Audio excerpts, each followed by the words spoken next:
Good deal. All right. Just a little backdrop going here. Hope everybody had a fulfilling Thanksgiving. Mark presents the continuing growth of Jesus' ministry by contrasting two groups of his followers, a great multitude in Mark 3:7 and the 12 in Mark 3:14. These groups differ not only in their size, but also in their relationship to Jesus. The exuberance of the multitude remained a potential hazard to Jesus' ministry in Mark 3:9. So Jesus continued to silence the unclean spirits that exclaimed his identity in Mark 3:11. And it says, see healing of the sick at Matthew 8:14. In contrast to the hindering multitude, Jesus selected 12 men who would be with him and extend his preaching and healing ministry. Luke likewise mentions both the multitude and the 12, although in the opposite order. He may have placed the multitude last as they transition to his sermon on the plain. He calls it the plain. The sermon is so named because it was preached in a level place, Luke 6:17. The multitude, along with a crowd of his disciples, thus became the extended audience for that sermon. Matthew mentions only the multitude in this account, having already listed the 12 apostles earlier in Matthew 10, 2-4.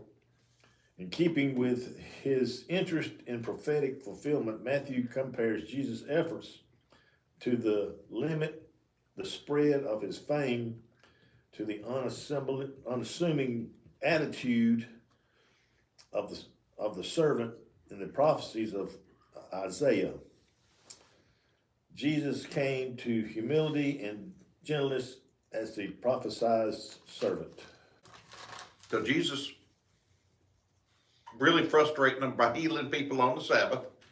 So he went to the mountains and continued all night in prayer to God. How many of y'all can do that? Not I. How many of us can I'm do lucky it? to do 15 minutes. Exactly. He spent all night. And when it was day, he called his disciples to himself. And from them he chose 12, whom he also named apostles. We're going to jump on down to 17. You mentioned Luke 6:17. And he came down with them, being his apostles, and stood on a level place, the plains. What Yeah. that commentary said was, it was the plain, it was a level place. I don't know how far down the mountain or how up the mountain he might have been, but he was on a level place. Go ahead, Ed. Read chapter 12, 15-21. But when Jesus knew it, he withdrew from there, and the great multitudes followed him, and he healed them all. Yet he warned them not to make him known, that it might be fulfilled which was spoken by Isaiah the prophet, saying, behold my servant, whom I have chosen, my beloved, in whom my soul is well pleased. I will put my spirit upon him, and he will declare justice to the Gentiles, and will not quarrel nor cry out, nor will anyone hear his voice in the streets. A bruised reed he will not break, and smoking flax he will not quench, till he sends forth justice to victory. And in his name Gentiles will trust. I'm one of them. Yeah. Well, it's interesting if you look at what it says in verse 17 through 21. This fulfilled the prophecy. So the Bible is basically a prophetic book from beginning to end. Yeah. Well, that's who he walked among while he was here on earth, and that's who God sent him for. Yeah, and they rejected him. Yeah. Well, I take it when it says he came to save the lost, he was talking about his own people first. This is why David's here tonight. David has And that's why access to the coffee pot. That's why we're right here. Yeah. So, And he says he will not fight or shout or raise his voice in public. He's talking about the reed. He will not crush the weakest reed. He's not going to fight about it. But anyway, but he says Jesus is not going to do that. And he will not put out a small flickering candle. He says, in smoking flax, who will not quench. Yes. Okay. So flax is something we don't talk about. That's wax. Yeah. Okay. And smoking means it's on fire. The wick is burning. Yeah. Okay. He will not put out a flickering candle. Finally, he will cause justice to be victorious, and his name will be hope, the hope of all the world. Not just to the Jew, but to the Jew and the Gentile, to everyone who will accept him. So this scripture is taken from Isaiah 42, 1 through 4. So Jesus went out in Mark chapter 3, starting verse 7. Jesus went out to the lake with his disciples, and a large crowd followed him. I would too. Yep.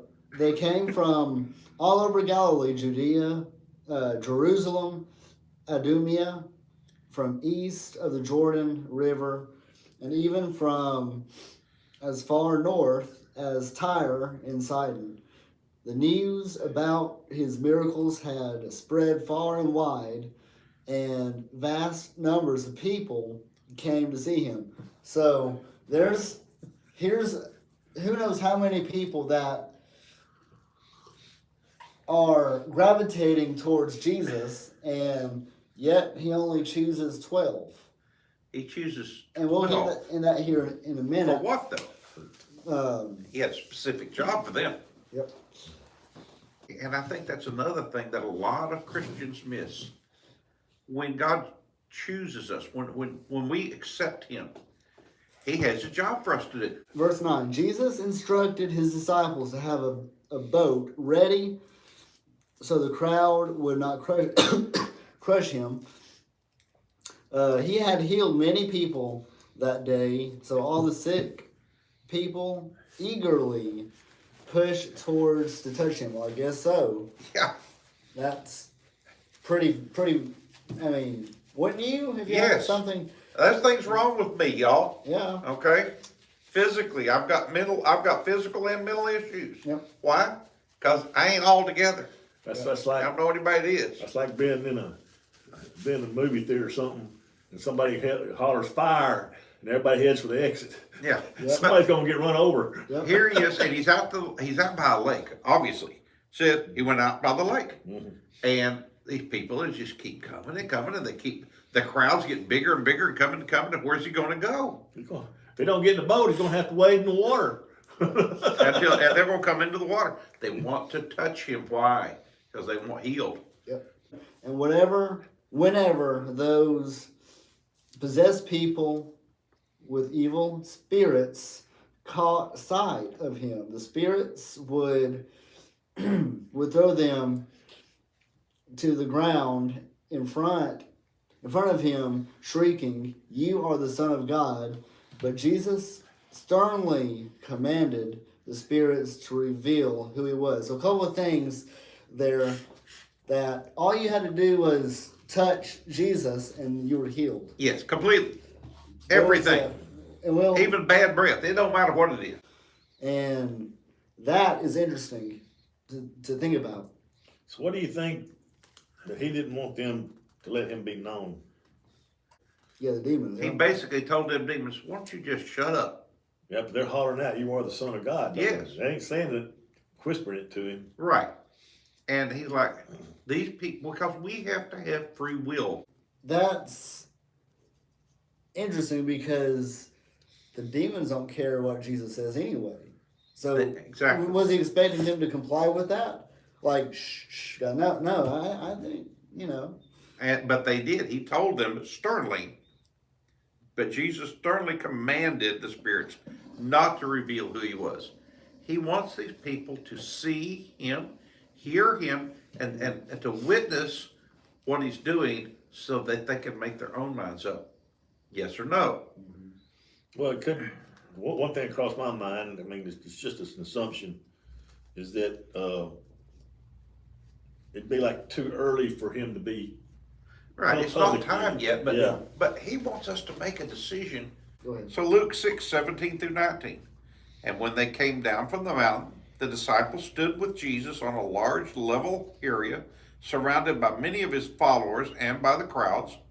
There were people from all over Judea and from Jerusalem and as far north as the seacoast of Tyre and Sidon. They had come to hear him and be healed of their diseases, and those troubled by evil spirits were healed.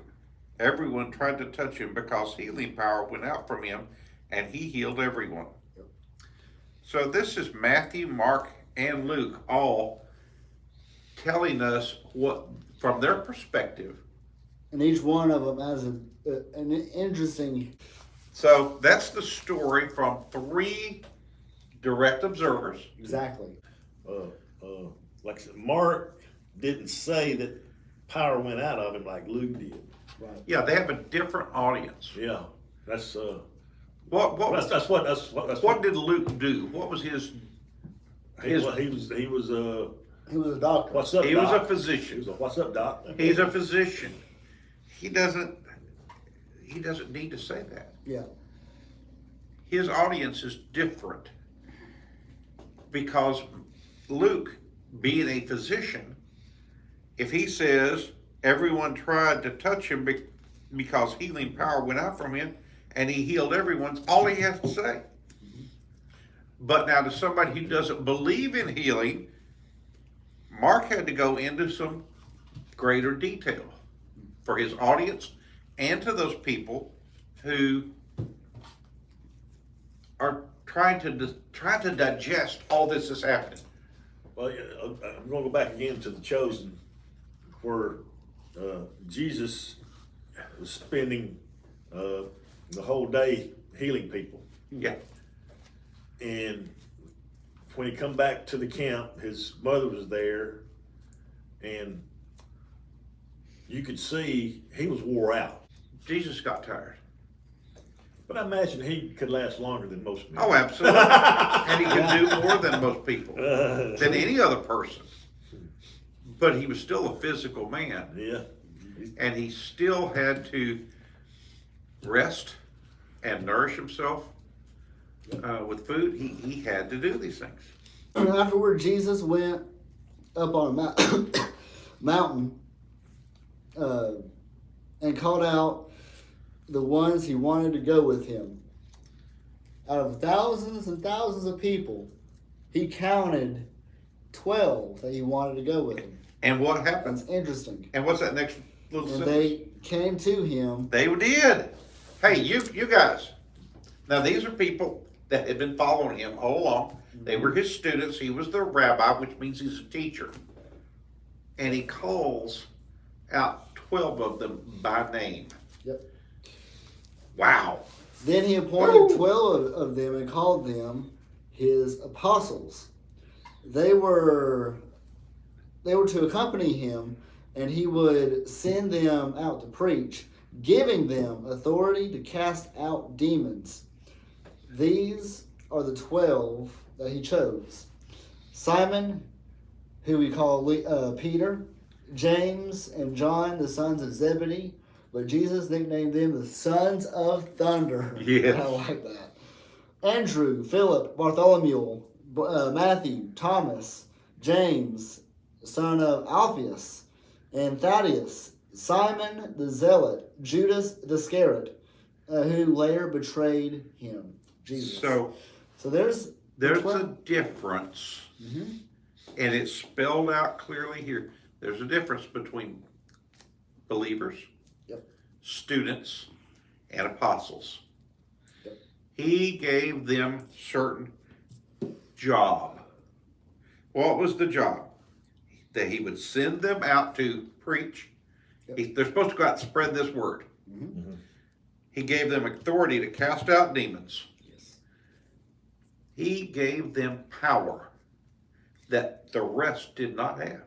Whether they were following him or not, studying under him, didn't matter. And he gave Judas the same power, and he still betrayed him. Yes. I mean, if you had that power, I don't know how. That's interesting. But you gotta fulfill prophecy anyway. Even if He's got the taste of it. It's God's plan. Yeah, it's God's plan. But I like that. So, and here's things that you got to pay attention to. Who did he call? Simon, but he changed his name to Peter, which is the rock. Mm-hmm. Why was Peter the rock? He was firm and did not waver. Yep. James and John were the sons of Zebedee, a good man. And Jesus named them the sons of thunder. What is the sons of thunder? What is thunder? They were loud and they were strong. Yep. And then it doesn't say much about Andrew, Philip, Bartholomew, Matthew, Thomas. It specifies the James, the son of Alphaeus, which obviously and clearly indicates there were more than one James around. Yep. Thaddeus. Simon was a zealot. Do you know what the Yeah. zealots were? Simon left the zealots because he saw the power of God and realized the zealots were wrong. Yep. He left that and he was smart. And then Judas. Poor Judas. Now, Luke 6:12-16. One day, soon afterward, Jesus went up on a mountain to pray, and he prayed to God all night. At daybreak, he called together all of his disciples and chose the 12 of them to be apostles. Here are their names. Simon, whom he named Peter, Andrew, Peter's brother. That's a different identity there. James, John, Philip, Bartholomew, Matthew, Thomas, James, the son of Alphaeus, Simon, who was called the Zealot, Judas, the son of James, and Judas Iscariot. Ooh. So we got two Judases. Now, what's the difference in the names? Okay, so let's look at them side by side. So we have Andrew and Andrew. And in Luke identified Andrew as Peter's brother, whereas it was not identified in Mark that way. But it's the same person. And then there's James, okay? But there's also James, the son of Alphaeus, okay? I think that this is a, not grammatical, he's trying to identify this person to make sure they understand this is James, the son of Alphaeus, Simon the Zealot, because there's also Simon, who he renamed to Peter. Yep. And Bartholomew, yeah, that's the same, and Matthew and Thomas and James, son of, and Thaddeus. Who is Thaddeus, and why do we have Judas, son of James, and Judas Iscariot? But you don't see. That's got me buffaloed there. No. Thaddeus I got is also Judas, the son of James. And if you go back and you look and you do more research, you'll find out Thaddeus and this James, the son, or Judas, the son of James, is also Thaddeus. It's the same person. Two different names. This is Mark and Luke telling the same story. Slight variances. Why? And names too. Because they're talking to different cultures. They have a different audience. Because these books were not written at the same time. They were written after Jesus' death, several years later. And why did they write them down? I think Matthew was a strong force in that, saying we've been going out, all 12 or 11 of us now, and then there's one new one that they added, they picked themselves. We've been going out telling people this story. Why weren't there 12 gospels? 8 of them were not. They say they're out there, but we don't know how. There's the Gospel of Thomas, but does it There's a does it letter tell- of Thomas, not a gospel. Yeah. Well, some people call it, but is he telling the same story these guys are telling? He may not be telling about Jesus like this. These 4 guys are very learned. Who's writing here? Matthew, standard family in a caste system. And he knew math too. Okay, he was very well educated. So Luke, he's a doctor. He's well educated. Mark's well educated. Matthew, Mark, Luke, and John they're all very well educated, very literate. They can write it down. The other 8 who were not as learned probably collaborated with them, helped them remember. Yeah. And you remember we did this and this. What do you got anything to add to that, like we do here? Yes. Oh yeah, remember that he did. Oh yeah, that's right. Some say that Peter's want to help Mark write his. Probably did.